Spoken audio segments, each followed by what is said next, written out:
И самое интересное, цифры, вдумайтесь в цифры. Человек, который храпит, и у которого храп такой действительно, ну как бы на серьезном уровне, он не когда-то там всхрапнул там иногда, а просто храпит на постоянной основе, у него происходит вот таких остановок апноэ от 300 до 500 за ночь. Это просто колоссальное количество.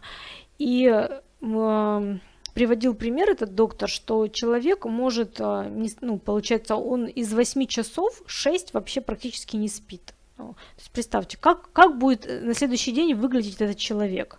Какой он будет, продуктивный или нет.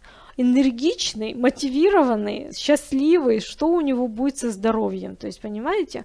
То есть проблема храпа это не просто, знаете, как аудиопроблема. Это проблема действительно, которая мешает человеку сохранять здоровье и чувствовать себя хорошо. Поэтому с этим нужно бороться, да? Бороться, какое-то слово не очень. Ну, в общем, разбираться. И я вам назвала вот самые частые причины храпа. Многие из них можно прям визуально отследить.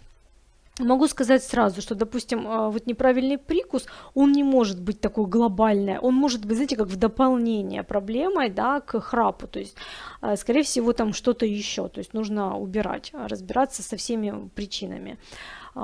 И я знаю, что у вас получится однозначно решить этот вопрос, и спать вы будете лучше, и человек, который храпит, тоже будет спать лучше. Это очень важный такой пунктик.